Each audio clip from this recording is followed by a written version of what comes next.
नमस्कार। आज हम स्टेशन सीमा, स्टेशन सेक्शन तथा ब्लॉक सेक्शन क्या है इसके बारे में जानकारी लेंगे। आज की इस वीडियो के मुख्य हेतु आपको स्क्रीन पर दिखाई दे रहे हैं।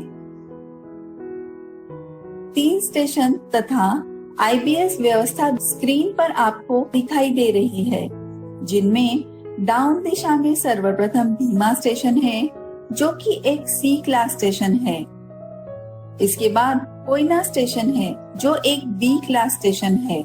कोयना तथा नर्मदा स्टेशनों के बीच मध्यवर्ती ब्लॉक सिग्नलिंग व्यवस्था आईबीएस है, जिसमें एक लंबे ब्लॉक सेक्शन को 2 ब्लॉक सेक्शन में बांटा जाता है तथा जिसका नियंत्रण दूरवर्ती रूप से पिछले स्टेशन से होता है। आईबीएस के बाद नर्मदा स्टेशन है, जो एक बी क्लास का स्टेशन है। कोई भी रेलवे स्टेशन कौन सी क्लास का है, इसकी पहचान करने हेतु 3 बातें जानना आवश्यक है। वह स्टेशन कौन सी लाइन पर स्थित है, डबल लाइन या सिंगल लाइन। उस स्टेशन पर सिग्नलिंग व्यवस्था कौन सी है, 2 संकेती नीचे झुकने वाले, बहु संकेती ऊपर उठने वाले या रंगीन रोशनी वाले सिग्नल लगे हैं। उस स्टेशन पर न्यूनतम सिग्नल उपस्कर कौन से लगे हैं। तो सबसे पहले हम कोयना स्टेशन की विस्तृत जानकारी लेंगे। सर्वप्रथम इस स्टेशन पर मिनिमम इक्विपमेंट ऑफ सिग्नल्स दोनों दिशाओं में डिस्टेंट, होम तथा स्टार्टर सिग्नल लगे हैं। स्क्रीन पर एक टेबल दिखाई दे रहा है। उसके अनुसार यह सिग्नल दोहरी लाइन पर बहुसंकेती या रंगीन रोशनी वाले सिग्नलिंग व्यवस्था में बी क्लास स्टेशन पर लगे होते हैं। कोयना स्टेशन दोहरी लाइन पर रंगीन रोशनी वाले सिग्नलिंग व्यवस्था में स्टैंडर्ड 2R इंटरलॉकिंग का बी क्लास का स्टेशन है। भारतीय रेल पर ज्यादातर रोड साइड के स्टेशन इसी प्रकार के होते हैं। डाउन दिशा में सर्वप्रथम डिस्टेंस सिग्नल लगा है। इससे 1000 मीटर आगे इनर डिस्टेंस सिग्नल लगा है।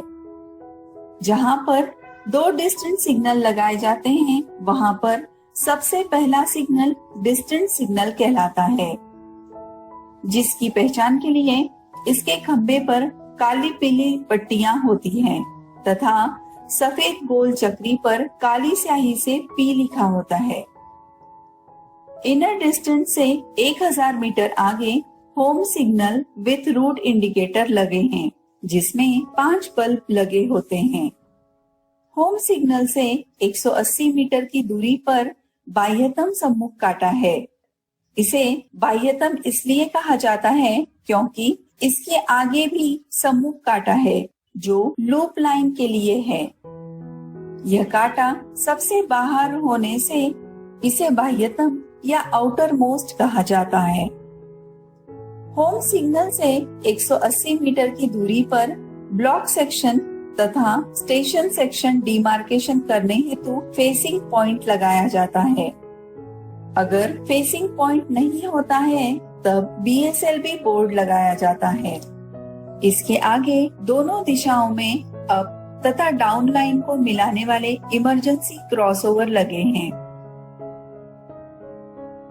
उसके आगे फॉलिंग मार्क लगाया गया है, जहां 2 लाइनें एक दूसरे को मिलती हैं या पार करती है, जिसके मिलने या पार करने के कारण उनके बीच के मानक आयाम का उल्लंघन होता है। उस स्थान पर फॉलिंग मार्क लगाया जाता है। उसके आगे डाउन लूप लाइन को डाउन मेन लाइन से आइसोलेट करने हेतु आगे सैंड हम्प तथा पीछे डिरेलिंग स्विच लगाए गए हैं। भारतीय रेल पर आइसोलेशन के 5 साधन है: sand hump, derailing switch, long dead end siding, short dead end siding तथा scotch block. Sand hump signal overlap का मानक है। कभी मेन लाइन पर कोई गाड़ी होने से सैंड हम्प लगाकर पीछे वाली गाड़ी को डायरेक्ट एडमिट किया जा सकता है, लेकिन इसे सिर्फ पर्याप्त दूरी का मानक माना जाता है।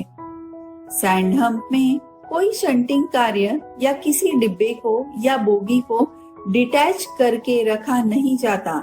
ऐसा कृत्य ब्लॉक नियमों का उल्लंघन माना जाएगा। इसके बाद डाउन लूप लाइन स्टार्टर और मेन लाइन स्टार्टर लगे हैं तथा इसके बाद 120 मीटर की दूरी पर एडवांस स्टार्टर लगा है। अप दिशा में एक ही डिस्टेंस सिग्नल है। उससे 1000 मीटर दूरी पर home signal with route indicator लगे हैं तथा उससे आगे फेसिंग पॉइंट न होने के कारण BSLB बोर्ड लगाया गया है। उसके आगे डाउन लाइन की तरह falling mark, derailing switch, sand hump, starter तथा एडवांस स्टार्टर सिग्नल लगे हैं। आइए अब हम स्टेशन सीमा के बारे में जान लेते हैं। स्टेशन सीमा का अभिप्राय रेल के ऐसे किसी भाग से है जो किसी स्टेशन मास्टर के नियंत्रण में है और जो स्टेशन के बाह्यतम सिग्नलों के बीच स्थित है या जो विशेष अनुदेशों द्वारा विनिर्दिष्ट किया जाता है। दोहरी लाइन पर स्टेशन सीमा प्रत्येक दिशा में अलग अलग होगी। इस स्टेशन पर डाउन दिशा में स्टेशन सीमा डाउन डिस्टेंस सिग्नल से एडवांस स्टार्टर तक तथा अप दिशा में डिस्टेंस सिग्नल से एडवांस स्टार्टर तक होती है। इस वीडियो के अगले पार्ट में हम ब्लॉक सेक्शन, स्टेशन सेक्शन और पर्याप्त दूरी के बारे में विस्तृत जानकारी लेंगे। अगर आपको यह वीडियो पसंद आया है तो चैनल को सब्सक्राइब कीजिए, वीडियो को लाइक, शेयर और कमेंट जरूर कीजिए। धन्यवाद।